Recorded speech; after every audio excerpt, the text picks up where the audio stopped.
Wassalamualaikum warahmatullahi wabarakatuh. Salam sejahtera bagi kita semuanya. Di sini saya akan membahas mengenai apa itu model infrastruktur jaringan. Sebelum membahas lebih lanjut, perkenalkan nama saya Raffi Pravetarama dengan NIM 20051214087 dari kelas SI 2020A. Yang pertama yaitu pengertian jaringan. Jaringan komputer adalah dua atau lebih perangkat komputer yang saling terhubung atau terkoneksi antara satu dengan yang lain, dan digunakan untuk berbagai sumber data. Setiap titik akhir dalam suatu jaringan memiliki tanda pengenal, yang biasa disebut dengan alamat IP atau alamat media access control.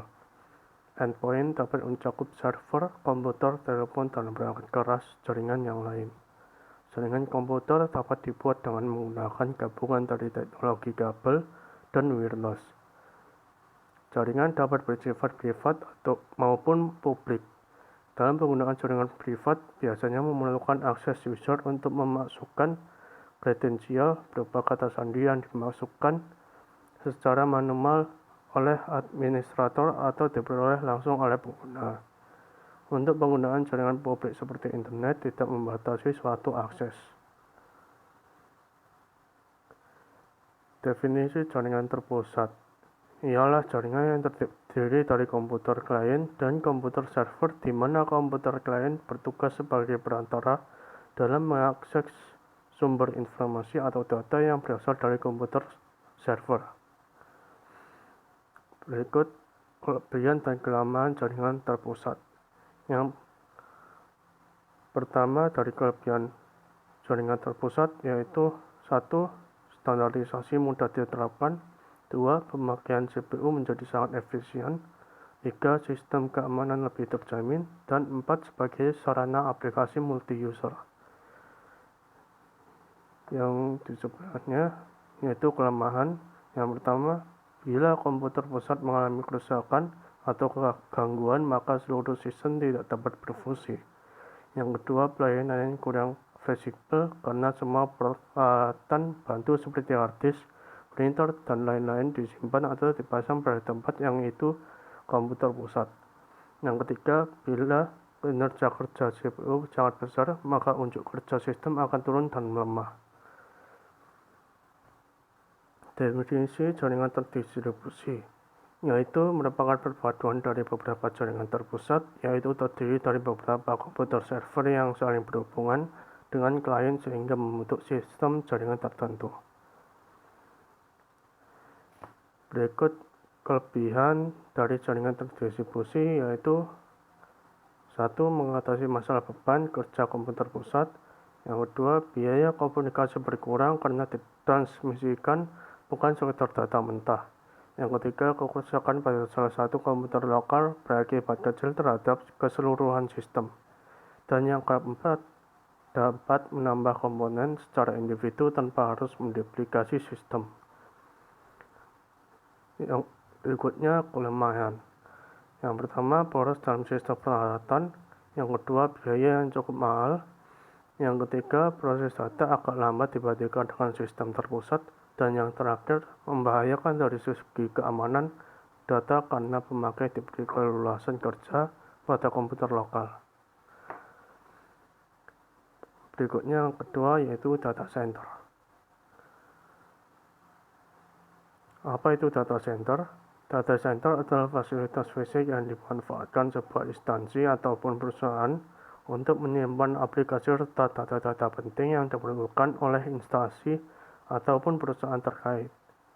Terdapat banyak komponen yang perlu diperhatikan pada data center, dan caranya router, saklar, CCTV, server, sistem penyimpanan, dan sebagainya. Sehingga di satu sisi biaya yang dikeluarkan untuk membuat data center cenderung lebih mahal daripada penyimpanannya melalui cloud computing. Berikutnya yang ketiga yaitu pembagian jaringan komputer. Perbandingan berdasarkan jangkauan. Yang pertama yaitu PAN. Personal Area Network. Jenis jaringan ini mencakup wilayah yang lebih kecil, misalnya saja pada kantor dan rumah. Biasanya banyak digunakan hanya untuk keperluan internet serta printer, dan tidak memerlukan resource yang besar untuk menggunakan jaringan PAN. Yang kedua yaitu LAN, Local Area Network. Jaringan LAN berfungsi untuk menghubungkan perangkat jaringan dalam kondisi jangkauan yang relatif kecil. Contoh penerapan jaringan LAN yaitu sistem jaringan pada sekolah, kantor, maupun rumah. Banyak orang yang cenderung menggunakan konektivitas tertentu, terutama pada token ring dan Ethernet. Selain itu, LAN juga menyediakan teknologi jaringan wireless dengan menggunakan Wi-Fi dan lebih dikenal dengan WLAN, Wireless Local Area Network. Yang ketiga yaitu MAN, Metropolitan Area Network. MAN adalah jaringan yang menghubungkan antara satu perangkat komputer dengan perangkat yang lain dalam ruang lingkup kota pada jaringan yang sama. Jenis jaringan ini lebih besar dari jaringan LAN. Yang berikutnya CAN, Campus Area Network. Jaringan CAN dapat dibilang memiliki kesamaan dengan MAN, namun lebih terbatas dalam ruang lingkup kampus atau akademisi. Untuk jaringan ini lebih banyak digunakan untuk keperluan praktek lab, email, pemrograman kelas, dan lain sebagainya. Yang berikutnya WAN, Wide Area Network. WAN merupakan kumpulan dari LAN yang tersebar secara geografis. Jaringan WAN cenderung untuk menggunakan teknologi seperti ATM, X25, serta frame relay untuk konektivitas jaringan yang lebih jauh lagi. Berikutnya Internet. Internet adalah jaringan komputer terbesar yang pernah diciptakan oleh manusia. Ruang lingkup dari internet mencakup hampir seluruh penjuru dunia. Siapapun dapat mengakses berbagai sumber informasi dalam berbagai perangkat komputer seperti PC, smartphone, laptop, tablet, TV, dan lain sebagainya. Berikutnya VPN. VPN merupakan salah satu solusi untuk menyediakan koneksi internet yang lebih aman. VPN dapat membuat jalur aman untuk kebutuhan transmisi data. Saat ini banyak sekali platform yang menjual VPN secara gratis maupun menyediakan akses premium. Berikutnya berdasarkan aksesnya yaitu internet dan intranet.